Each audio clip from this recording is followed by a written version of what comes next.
अस्सलाम वालेकुम। आप सबका समाज हिंदी क्लास में खैर मुकद्दम है। और आवाज़ तो शायद सबकी सुने आई नहीं। आज की जो क्लास है बिल्कुल अहम क्लास है। ये पेपर 1 और पेपर 2 दोनों के लिए कारआमद रहेगी। तो हम चलिए आगे बढ़ते हैं। तो हमेशा ये देखा जाता कि इम्तिहान में तकरीबन सवालात डांसेस के ताल्लुक से भी आते हैं, जैसे कि कोई लोकगीत है और जो दूसरे जैसे भरतनाट्यम वगैरह। तो आइए इसके बारे में आज हम तफसील से देखते हैं, ताकि आपका इम्तिहान में आपको ज़्यादा से ज़्यादा फ़ायदा पहुंच सके। इसी वर्ष से मैंने चंद नोट्स खुद तैयार किए हैं जो इम्तिहान नुक्ते नज़र से बिल्कुल अहम है। तो चलिए देखते हैं। मैं अभी शेयर करने की कोशिश कर रहा हूँ आपको। उसके बाद हम तफसील से इसका मुताला करेंगे। तो हमेशा ये ऐसा होता कि डांसेस के बारे में और तेलंगाना के खासकर तेलंगाना के डांसेस के बारे में मुख्तलिफ सवालात पूछे जाते हैं। तो ये सवालात बिल्कुल अहम होंगे। अभी मैं शेयर करने जा रहा हूँ। अब आपकी स्क्रीन पे देखिएगा। सबसे पहले ये तेलंगाना पेपर 1 के लिए बहुत अहम सवालात है और पेपर 2 के लिए भी है। तो यहाँ पर देखिए, हर देहात में मुख्तलिफ किस्म के हिंदुओं के देवी देवता होते हैं। तो इन देवी देवताओं की ये लोग पूजा करते हैं। तो इससे पहले बोनाल के बारे में और महिषासुर ऐसे कुछ सवाल आए थे। देखिए, अब हर देहात में एक पोचम्मा का मंदिर होता है जहाँ लोग खुद ही पूजा पाठ अपनी मातृ जबान में करते हैं, यानी कोई यहाँ पर पुजारी नहीं रहता और हर देहात में पोचम्मा का मंदिर रहता। दूसरा है, मवेशियों की हिफाजत के लिए ये लोगों की एक देवी है जिसे मैसम्मा कहा जाता है।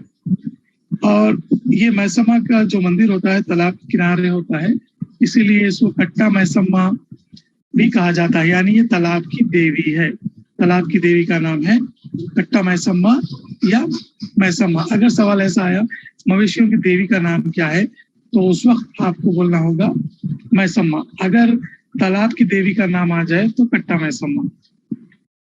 और उसी तरीके से ये लोग जो मछेरे होते हैं खासकर, वो लोग गंगा की पूजा करते हैं। तो उसे गंगा माँ देवी कहते हैं, यानी पानी की देवी गंगा माँ। और उसके साथ साथ ये गंगा माँ जो देवी है, ये ना सिर्फ गरीबों की देवी है, यतीमों की देवी है, बल्कि गंगा माँ ये साथ ही साथ पानी की देवी भी है। So actually here in every village there will be several temples. So Ganga Ma temple is also there. Ganga Ma temple, the fishermen believe in Ganga Ma, and as well as the poor and the orphans. So the goddess of poor, orphans and the river is Ganga Ma. गांव की सरहदात की निगरानी एल्लमा करती है, यानी गांव में जितनी भी सरहदें हैं, गांव की सरहदों की निगरानी करने वाली देवी का नाम एल्लमा है। और उसके साथ साथ गंगा माँ, ये जो गांव की निगरानी करने वाली देवी एल्लमा है, इसके कई और नाम भी है, जैसे टूली मैरम्मा या मरियम्मा, रेणुका, महाकाली का मंदिर है हैदराबाद में बहुत मशहूर, जोगम्मा, सोमम्मा, ये सारे के सारे नाम ये जो एल्लमा देवी है इसके हैं। और इससे पहले एक सवाल आया था पोताराजू के बारे में, डीएससी में टेट में भी आया था पोताराजू के बारे में। पोताराजू ज़रई ज़मीनात और फसलों की चोरी की हिफाजत, फसलों की चोरों से हिफाजत करता। कौन? पोताराजू, जो इनका भगवान है। और जानवरों को बीमारी से बचाता है। फसल की कटाई के बाद इसकी पूजा की जाती है, यानी फसल जब कट जाती है तो फसल का पहला नजराना पोताराजू को पेश करके हर गांव में मंदिर रहता। ये हाथ में एक कोड़ला लेके सिर्फ नंगे जिस्म ठहरा रहता है मुजस्सिमा इसका। तो इस तरीके से फसल की कटाई के वक्त इसकी पूजा की जाती है। पोताराजू की बहन है जिसका नाम है पेद्दम्मा, ये भी ये लोगों की देवी है। If you want to listen my class, then you can be here. If you want PDF, sorry, please you can leave the class. जिसको PDF चाहिए वो क्लास छोड़ के जाइए. क्लास सुनने के लिए, PDF के लिए क्लास नहीं है, क्योंकि एक्सप्लेनेशन के वक्त कई सारे अहम पॉइंट्स एक्सप्लेन किए जाते. अगर आप PDF लेना है तो किताब में पूरा पढ़ा हुआ है, वो पढ़ लीजिएगा. इस तरीके से और एक है बीरैया या कटमराजू. ये बीरैया और कटमराजू जो है चरवाहों का खुदा है, यानी जो भैंस भेड़ बकरियां चराते हैं वो लोगों का खुदा. तो इस तरीके से गांव में हर एक का खुदा अलग अलग मानते हैं लोग. तो बैरैया या कटमराजू चरवाहों का खुदा है.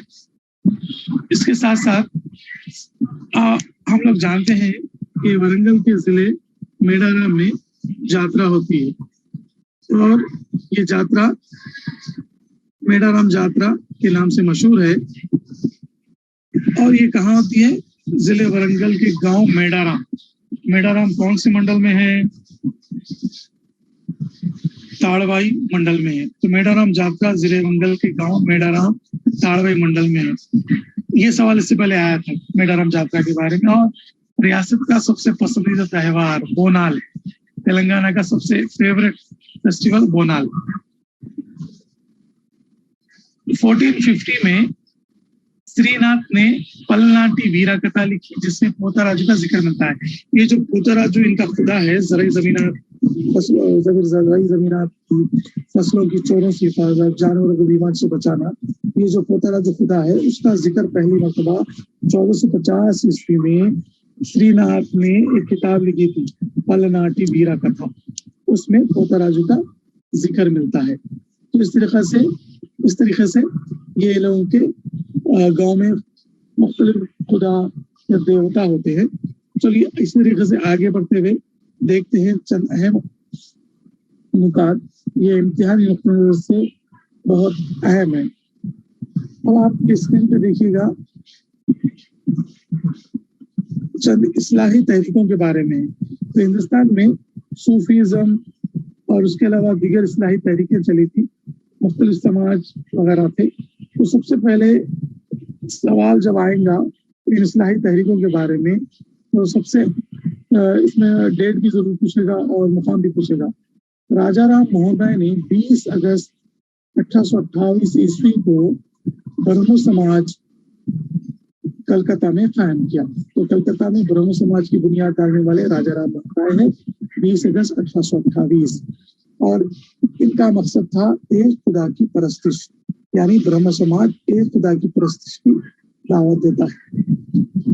केशव सेन ने मुंबई में 21 मार्च 1863 को प्रार्थना समाज कायम किया.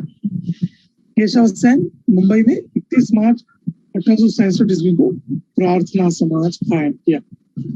इसका आगाज मशहूर scholar R.G. Bhandarkar, M.G. Ranade और आत्माराम पांडुरंगा ने किया.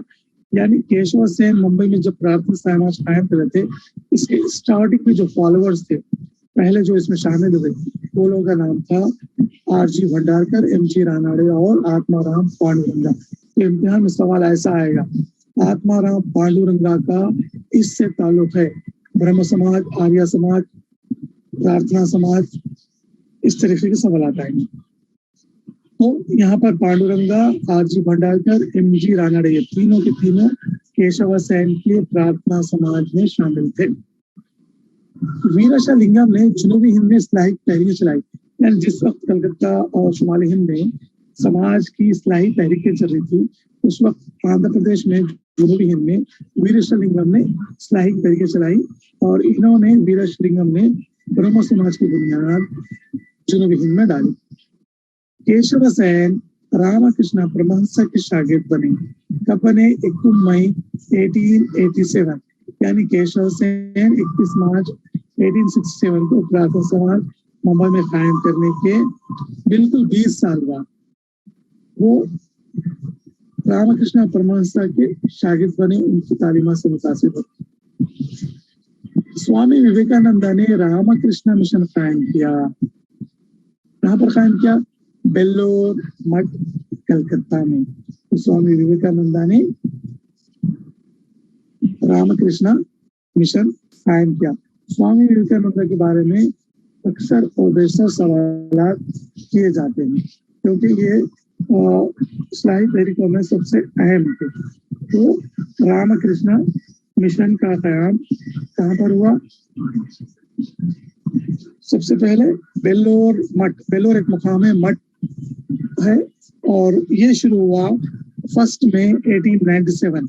1 मई 1897, वहाँ पे पिक्चर में नहीं है, आप देख लीजिएगा। 1897 में स्वामी विवेकानंद ने रामकृष्ण मिशन बेल्लोर मठ कलकत्ता में कायम किया। तो आप लोग ब्रह्म समाज, आर्य समाज, प्रार्थना समाज, रामकृष्ण मिशन, इनके सारी मालूमात रख लीजिएगा। जी बिल्कुल, वॉइस तो एक्स्ट्रा है, यहाँ पर वॉल्यूम बढ़ा हुआ है, और आप लोग चेक कर लीजिएगा है या नहीं। इसके बाद इन्होंने हरिद्वार में गुरुकुल कांग्रेस यूनिवर्सिटी कायम की। हरिद्वार, देखिए स्वामी विवेकानंद रामकृष्ण मिशन, ये कौन सी क्लास में टॉपिक नहीं है, कहीं नहीं मिलता। जो सिलेबस ऑफ टेट का जो मौजूद है वो पूरा का पूरा किसी मखसूस क्लास में नहीं है। आप 5th तक के टॉपिक जो है EVS के है, जिसमें साइंस है, थोड़ा सोशल है। बाकी पेपर 1 का जो 10th से 15 जो चैप्टर्स है वो 2014 से पहले की टेक्स्ट बुक से भी है, जनरल मालूमात भी है। तो कोई किताबों में नहीं मिलते आपको, फिलहाल की कोई टेक्स्ट बुक में नहीं है सिलेबस।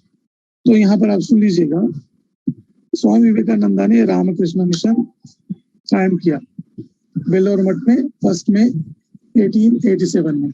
उसके बाद ये नारा दिया था, गो बैक टू वेदास। तो ये नारा भी देने वाले कौन थे? इम्तिहान में सवाल आएगा, ये गो बैक टू वेदास का नारा किसने दिया? तो उस वक्त आपको कंफ्यूज करने के लिए स्वामी दयानंद सरस्वती भी रहेगा, स्वामी विवेकानंदा भी रहेगा। तो यहाँ पर सही जवाब है स्वामी दयानंद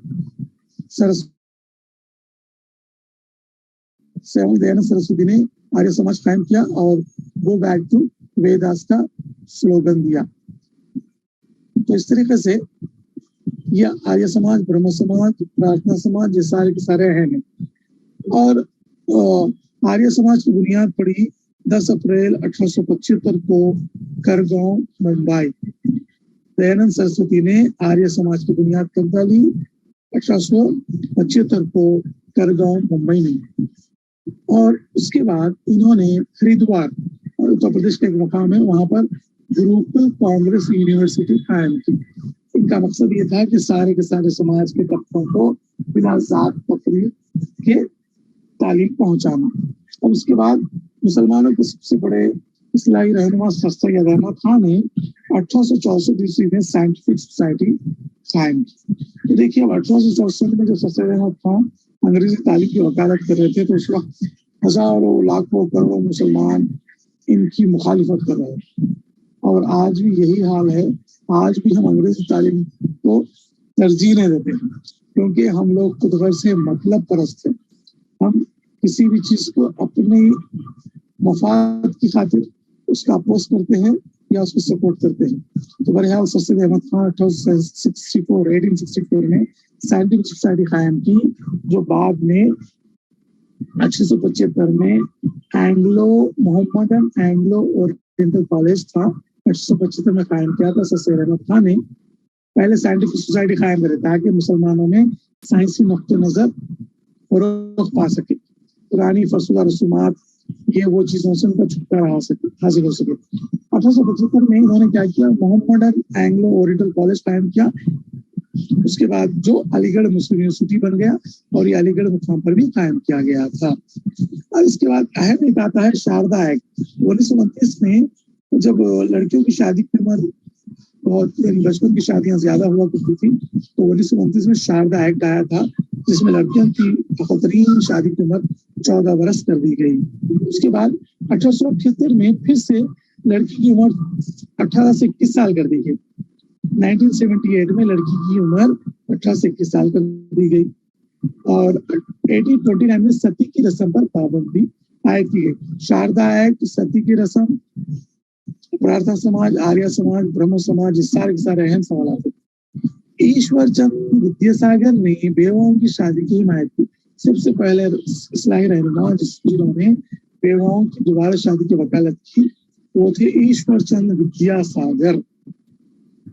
1835 में ईश्वर चंद्र विद्यासागर राव ने जब बेवाओं की शादी की हिमायत की तो उस वक्त 1835 ईस्वी में बेवाओं की शादी का कानून मंजूर हुआ। उससे पहले बेवाओं को शादी का इख्तियार नहीं था। हिंदुस्तानी समाज में खासकर हिंदुओं में बेवाओं को शादी का इख्तियार नहीं था, लेकिन एक नया कानून बना जिसकी वजह से सारे के सारे बेवाओं को यह हासिल हो गया। उसी तरीके से मुसलमानों में मुहिब हुसैन ने मुस्लिम निस्वान नामी जरीदा निकाला, जरीदा यानी अखबार। और ज्योतिबा फुले जिसका नाम बार बार सुनते हैं, 1848 में दलितों के लिए पुणे में एक स्कूल कायम किया और ज्योतिबा फुले के साथ इनकी अहलिया भी शामिल थी, सावित्रीबाई फुले। और आपको यहाँ पर एक बात बताओ चलो, जब ज्योतिबा फुले दलितों की तालीम के लिए कोशिश कर रहे थे उस वक्त उनके खानदान वालों ने, उनके जात वालों ने उनको घर से बेदखल कर दिया था। तो उस वक्त एक फातिमा बी है, उन्होंने अपने घर में ज्योतिबा फुले और सावित्रीबाई फुले न सिर्फ अपने घर में जगह दी बल्कि पहली मर्तबा दलितों के लिए जो स्कूल कायम हुआ वो फातिमा बी के घर में शुरू किया गया था। ये तारीख में मौजूद है, जिनका बर्थडे 9 फरवरी को है। तो ज्योतिबा फुले की जो अहलिया थी सावित्रीबाई फुले, उनकी खास सहेली दोस्त जो थी दलितों की तालीम में शामिल, उनका नाम था फातिमा बी। इस तरीके से एक पंडिता थी, यानी फीमेल पंडित, पंडिता रमाबाई सरस्वती ने एक आश्रम कायम किया, शारदा सावन, जहां पर बेवाओं को टेक्निकल एजुकेशन दी जाती थी। और मुसलमानों में एक फेमस खातून है रुखैया शौकत, जिन्होंने पटना और कलकत्ता में मुस्लिम ख्वातीन के मदरसे कायम किए। नोट्स ऑलरेडी ग्रुप में आ चुके, आप देख लीजिए, सुबह में ही आए। ज्योतिबा फुले ने अपनी बीवी के साथ मिलकर महार और मान, महार यानी जो चप्पल वगैरह बनाते हैं, मान ये निचली जात है, इन लोगों के लिए स्कूल खोले। बच्चों के लिए मदरसों की तालीम मंदिरों की तालीम से ज्यादा अहम है, ये बहुत इंपॉर्टेंट सवाल है। ये किसने कहा? नारायण राव ने कहा। हरिजन ईश्वर की औलाद है, गांधी जी का कॉल है। 1942 ईस्वी में गांधी जी ने छूतछात के खिलाफ तहरीक शुरू की। उससे पहले तक गांधी जी दलितों के लिए कोई तहरीक नहीं चलाए थे, लेकिन 1932 में शुरू की। आर.गी. रामास्वामी हैदराबाद के दलित कायद थे, जिन्होंने उच्चाला सिद्धांता ब्रह्म समाज कायम किया। संताला बाला समाजम एक ऐसा इदारा है जिसे सिकंदराबाद में आर.गी. स्वामी ने कायम किया था। उसका नाम क्या है?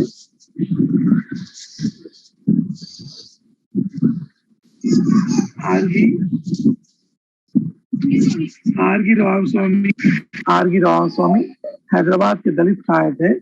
इन्होंने उच्चाला सिद्धांता ब्रह्म समाज कायम किया। इसी तरीके से संताला बाला समाजम आर.गी. रामास्वामी ने सिकंदराबाद में कायम किया। तो संताला बाला समाजम भी एक इस्लाही तहरीक थी। ये क्या करती थी? जोगिनी निजाम के खात्मे के लिए हैदराबाद रियासत में आर.गी. स्वामी ने संताला बाला समाजम तहरीक के जरिए कोशिश की। और इसके साथ साथ आर.गी. बाला स्वामी ने सिकंदराबाद में एक इदारा कायम किया। जी हाँ, नोट्स मिल जाते हैं, आप बेफिक्र क्लास सुनिए जनाब। क्लास सुनना नहीं है तो नोट्स के चक्कर में है तो नोट्स लेके खामोश बैठ जाइए ना। नोट्स नोट्स नोट्स नोट्स जमा करके करते क्या आखिर? पढ़ना तो है नहीं आप लोगों को। सुन लीजिए, जिसको नोट्स होना है बाद में पूछ लीजिए। वो Ishwar Bai republic party of India की सदर थी और ये सबसे पहले 1950 में सिकंदराबाद म्युनिसिपल कॉर्पोरेशन की सदर बनी, यानी first lady mayor of Secunderabad municipal corporation is Ishwar Bai, who belongs to Republic party of India. 1950 में ख्वातीन के लिए वर्क सेंटर्स कायम किए। तो ईश्वर बाई तेलंगाना की फेमस सोशल वर्कर है। इन्होंने 1950 में लेडीज के लिए वर्क सेंटर कायम किया, जहां पर कढ़ाई सिलाई वगैरह के काम सिखाए जाते थे। ईश्वर बाई ने अलहदा तेलंगाना तहरीक में हिस्सा लिया। तेलंगाना प्रजा समिति, अब जो टीआरएस है, उससे पहले एक तेलंगाना की जद्दोजहद के लिए सियासी जमात थी जिसका नाम था तेलंगाना प्रजा समिति। इसकी जो वाइस प्रेसिडेंट थी उनका नाम था टी.एन. सिद्धलक्ष्मी।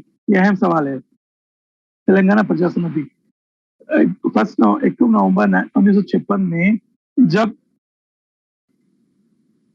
हैदराबाद स्टेट को 17 सितंबर 1848 में हिंदुस्तान में जम कर दिया गया, उसके बाद से 1 नवंबर 1956 तक हैदराबाद स्टेट वैसी बरकरार रहा। लेकिन 1 नवंबर 1956 में पहली मर्तबा जबान की बुनियाद पर रियासतें वजूद में आई। तो उन रियासतों में जो रियासतें वजूद में आई, आंध्र प्रदेश रियासत थी, जिसमें तेलंगाना यानी जो साबिका हैदराबाद है उसकी कुछ अजला, रायलसीमा और आंध्रा के चंद इलाकों को जबान की बुनियाद पर एक जगह करके एक नई रियासत 1 नवंबर 1956 को तश्कील दी गई, जिसका नाम आंध्र प्रदेश था। अब आइए डांसेस के बारे में। अब देखिए यहाँ पर ये सारे नोट बड़ी मेहनत से यहाँ वहां से जमा करके आप लोगों के लिए बनाए गए हैं। बराए करम खामोशी से सुन लीजिएगा, जो भी डाउट है क्लास के बाद पूछिए, ताकि आपका और मेरा दोनों का वक्त का सही इस्तेमाल हो। यक्षगानम तेलंगाना का मशहूर लोक फन है। यक्षगानम को कई मुख्तलिफ नामों से पुकारा जाता है, जैसे जाकोला भागवतम और वर्दी भागवतम, उसी के साथ साथ चट्टो भागवतम। ये 4 नाम है इसके। यक्षगानम तेलंगाना का मशहूर डांस, जाकोला भागवतम, वर्दी भागवतम, चट्टोला भागवतम। और यक्षगानम में इस्तेमाल होने वाले आलात, मौसीकी के जो आलात है, तबला और हारमोनियम। ये सवाल आता, यक्षगानम में इस्तेमाल होने वाले मौसीकी के आलात, तबला, एक तारा, सितार, बांसुरी। जब आप परेशान होइएगा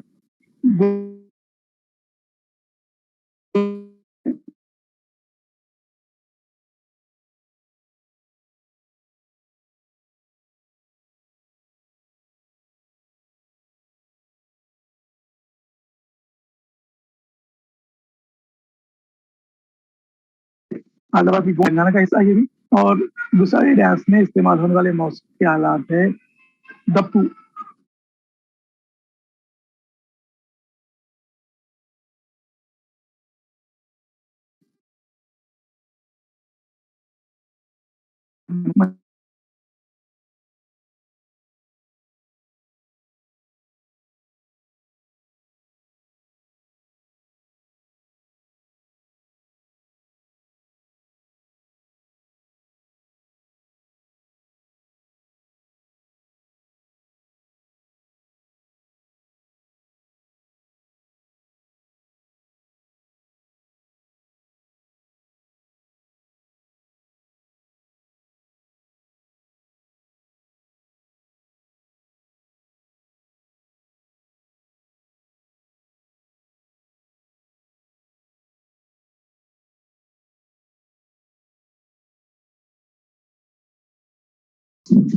हाँ, आवाज तो आ रही है ना आप लोगों को? बीच में कुछ कनेक्टिंग इश्यू हो गया था। तो ठीक है, हम लोग यहाँ डांसेस के बारे में देख रहे थे, तेलंगाना के डांस, यक्षगानम और कुश्ताड़ी।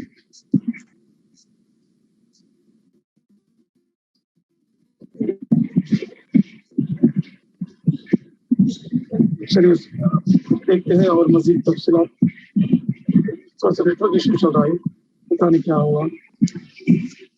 हाँ, तो यक्षगानम हो गया, गुसाड़ी हो गया। लंबाड़ी डांस आंध्र प्रदेश के नीम खाना बदोश करते हैं। लंबाड़ी डांस सिर्फ लंबाड़ी नहीं बल्कि आंध्र प्रदेश के नीम खाना बदोश जो हमेशा एक जगह से दूसरी जगह मुंतकिल होते हैं। नीम खाना बदोश कहीं रह जाते हैं, कहीं जाते हैं, इस तरीके से।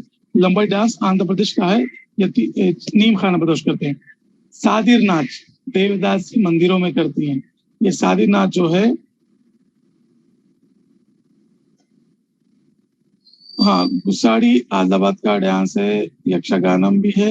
यक्षगानम में इस्तेमाल होने वाले मौसीकी आलात तबला, हारमोनियम। गुसाड़ी में इस्तेमाल होने वाले मौसीकी आलात दप्पू, टोडमू, पेरी और कालकों।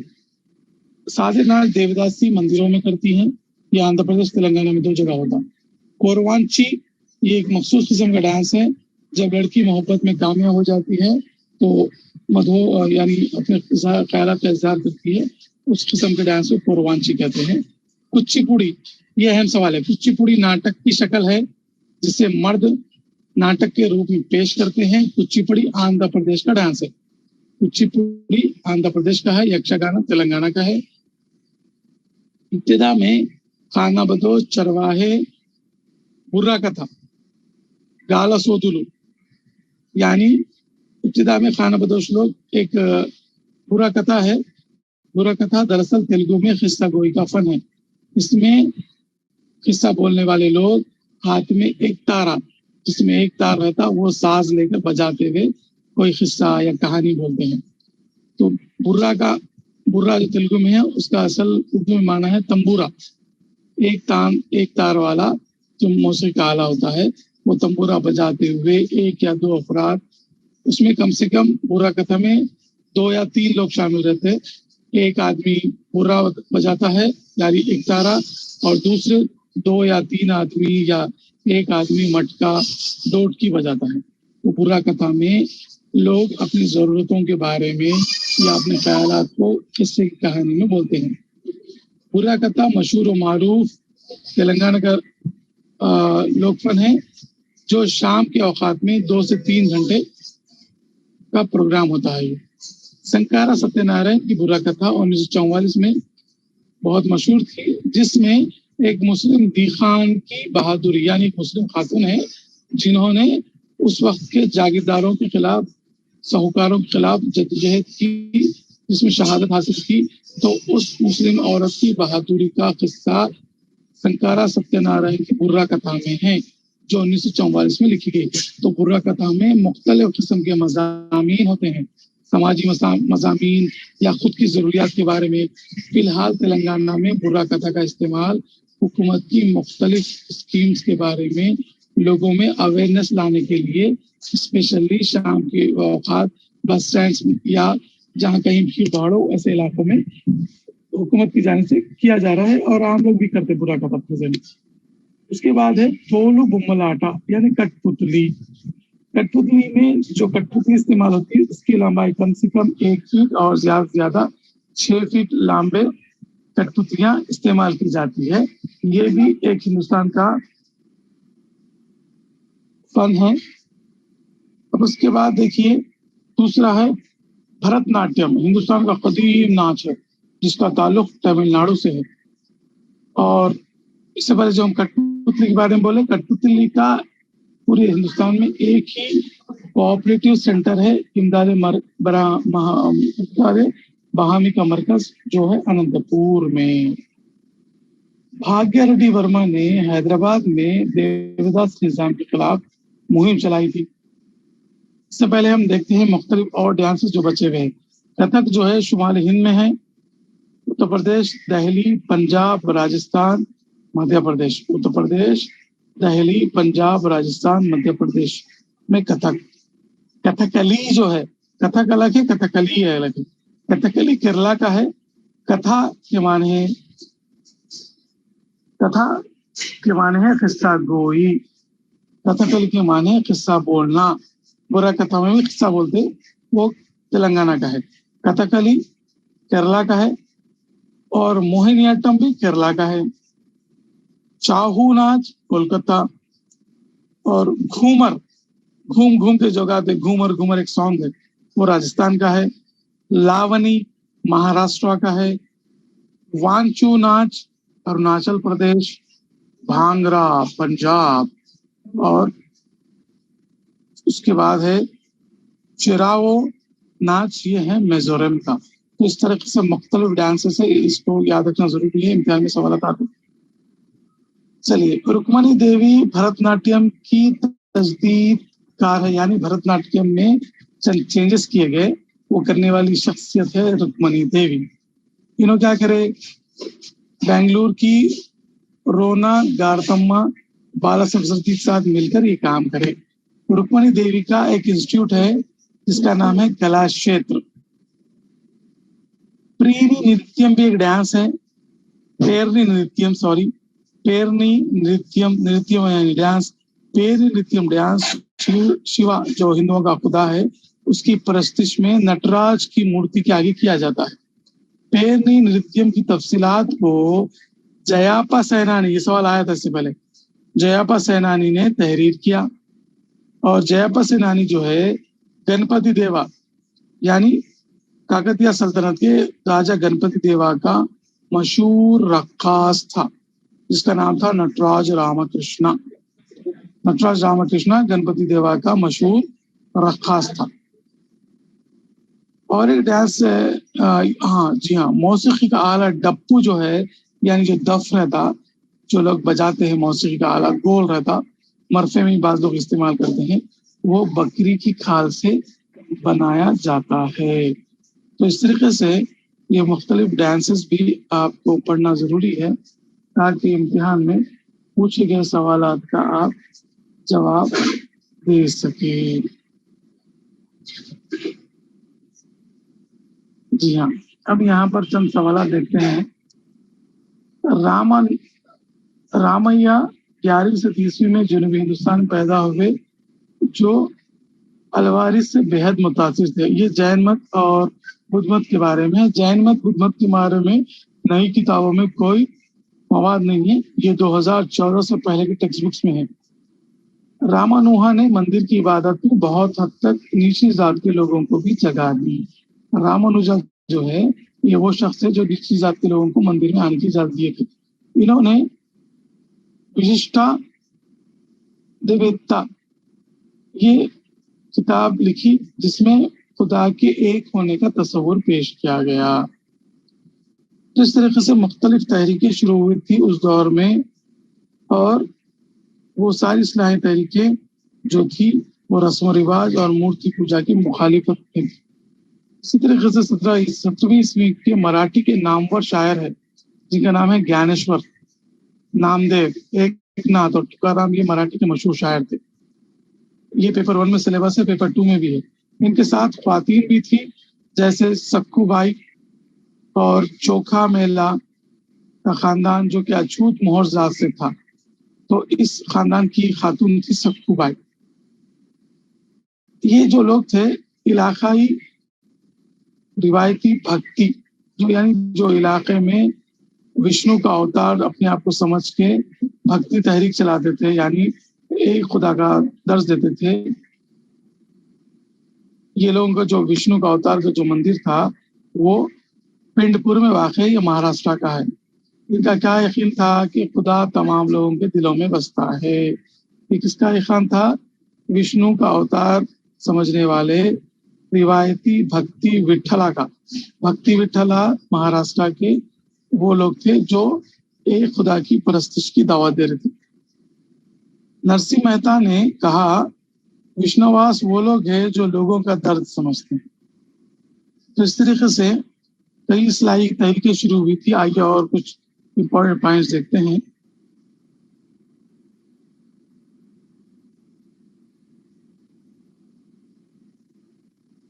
एक मिनट फिर से शेयर करेंगे। तो ये बहुत अहम सवालात है, पेपर 2 के लिए तो बहुत ज्यादा अहम है ये। हाँ, यहाँ देखिएगा वस्ती जी, वस्ती एशिया के अजीम सूफिया में गजाली और रूमी और सादी अहम है। रूमी की बहुत मशहूर कौल है, सादी रहमतुल्लाह अलैह, इमाम गजाली वगैरह। नाथ पंथीस और सिद्धास और ने योगियों की तरह सूफियों का इस बात पर यकीन था कि दुनिया की मुख्तलिफ नजरिए से देखने के लिए कुलूब की तरबियत की जा सकती है। यानी जिस तरीके से अब ये नाथपंथी है, साधु है, योगी है, इन लोगों की तरह सूफिया कराम का भी ये यकीन था कि दुनिया में जो मुख्तलिफ नजरिए हैं उसको सही क्या करना है तो दिलों की तरबियत होना जरूरी है। तो इसके लिए क्या करें ये लोग, एक नया तरीका निकाले जिक्र का। अब हम बहुत वक्त सुनते हैं, खासकर जनूबी एशिया में, हिंदुस्तान, पाकिस्तान, बांग्लादेश में जिक्र की महफिलें होती। ये जो है दीन में एक नई चीज है जो 18वीं सदी में शुरू हुई। इसका इस्लाम से कोई ताल्लुक नहीं है। जो जिक्र की महफिलें होती हैं, क्योंकि जिक्र जो है इनफरादी इबादत है, अगर करना हो तो किसी पर। बहरहाल ये सूफिया कराम का तरीका था। इस तरीके से किसी उस्ताद या पीर की निगरानी में मुराकबा, समा और हिकायत पर मुबाहिसे, आलिम खानकनी पर काबू पाना वगैरह। तो देखिए इस तरीके से सूफिया कराम क्या करते थे, खान करते थे, जहाँ पर पीर और मुर्शिद यानी जगत आलिम जो होते थे, दीन की अच्छी खासी मालूमात यानी नॉलेज होती थी। और सबसे अहम बात, उस वक्त के जो जितने भी पीर मुर्शिद होते थे वो मुत्तकी परहेजगार के साथ साथ इल्म भी रखते थे, यानी इल्म भी रहता था, अमल भी रहता था। वो लोग तालीमात देते थे। इस तरीके से मुख्तलिफ सिलसिले थे, जैसे कादरिया, चिश्तिया, मुख्तलिफ है। ये तमाम सिलसिले जो है ये हिंदुस्तानी सूफी सिलसिले है। ये अब ये सिलसिले बाद में वजूद में आए 1850 के आसपास, 1825 के आसपास। ये सिलसिलों का एक ही मकसद था इब्तिदा में कि ज्यादा से ज्यादा मुसलमानों को और गैर लोगों को दीन की सही तालीम देना। तो उस वक्त मदारिस की तादाद ज्यादा नहीं थी और लोगों का दीन की तरफ उतना ज्यादा रग़बत नहीं थी, क्योंकि वसाइल कम थे। तो उस वक्त उलमाए दीन, पीर मुर्शिद अब सब अपने मुरीदों को खासकर खानका में दर्स व तदरीस देते थे, दीन की सही समझ अता करते थे। और वो जितने भी पीर मुर्शिद हुआ करते थे, जैसे ख्वाजा अजमेर रहमतुल्लाह अलैह, ख्वाजा बख्तियार काकी रहमतुल्लाह अलैह, सैयद मीर अहमद अता, सैयद अब्दुल कादिर जिलानी, ख्वाजा फरीद नवाज, बंदा नवाज, ये सारे के सारे ये तमाम उलमा, ये तमाम जो अल्लाह वाली लोग थे, ये दीन का इल्म भी रखते थे और अमल भी करते थे। तो बहरहाल ये सूफी तहरीक थी उस वक्त। देखिए यहाँ पर भी है, दिल्ली में ख्वाजा कुतुबुद्दीन मुख्तियार काकी रहमतुल्लाह अलैह, और पंजाब में पंजाब के बाबा फरीदुद्दीन। ये प्लीज डिस्टर्ब मत करिए स्क्रीन पे। अगर आपको बोर हो रहा है तो आप जाइए, क्लास से बाहर चले जाइए। अगर बच्चों के हाथ में फोन दे के आप लोग तफरी कर रहे तो ऐसा ना करें। आइंदा क्लास में आने की जरूरत नहीं है आप लोगों की, डिस्टर्ब ना करें। दिल्ली के निजामुद्दीन औलिया, गुलबर्गा के ख्वाजा बंदा नवाज, गीसुदराज, इस तरीके से तमाम सूफिया कराम थे। सूफिया असातिज़ा अपनी मजालिस का इनेकाद करते खानका में, जैसे मैं बोला आपको भी, जिसमें अवाम वगैरह शामिल होते, जिसमें शाही अफराद भी होते थे। तो जनूबी हिंद में भक्ति तहरीक शुरू हुई, जिसमें मीराबाई, अन्नमाचार्य, चैतन्य, तुलसीदास, सूरदास ये शामिल थे। पोतन्ना जो वरंगल से करीब होमेरा गांव में किसानी की जिंदगी बसर कर रहे थे, इन्होंने मशहूर महाभारत का तर्जुमा किया, तेलुगु में तर्जुमा किया। ये सवाल आता, तेलुगु में महाभारत का तर्जुमा करने वाले शख्स का नाम पोतन्ना। पोतन्ना को सहलुस्सानी शायर, सहाजा कवि यानी फितरी शायर भी कहा जाता है। बहुत अहम सवाल है। थलापक्का अन्नमाचार्य आंध्र प्रदेश के मकबूल साधु मुसन्निफ है, मुल्कुश शौरा के तौर पर ताजीम की जाती है। तो इस तरीके से ये मुख्तलिफ उस वक्त सूफी तहरीकें शुरू हुई थी। इन सब का मकसद यही था कि लोगों में दीन की तरफ रग़बत पैदा करना और लोगों को जोड़ के रखना। चलिए और एक दो सवाल, अहम सवाल की तरफ बढ़ते हैं।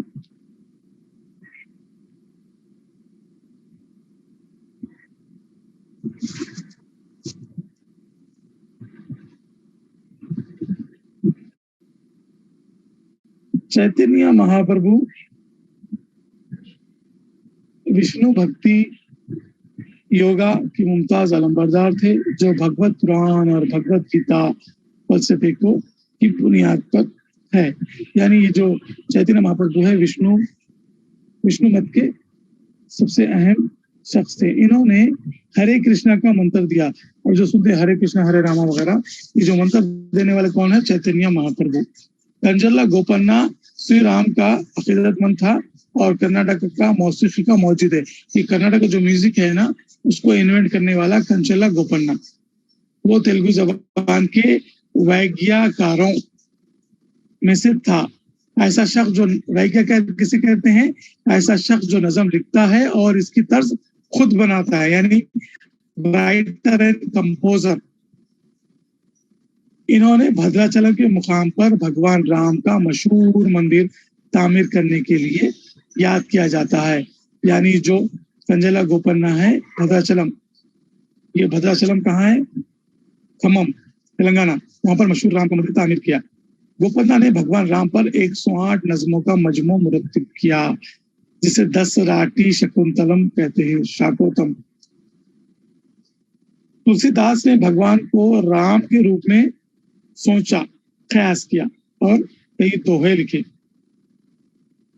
तुलसीदास ने अवधी जबान में रामचरितमानस लिखी। सवाल आता, रामचरितमानस किस जबान में लिखी गई? हिंदी, संस्कृत, तमिल। तो जो जबान थी वो अवधी थी। अवध एक मुकाम है, वहां की जबान। अवध कहाँ की जबान है? मशरिकी उत्तर प्रदेश में इस्तेमाल होने वाली जबान।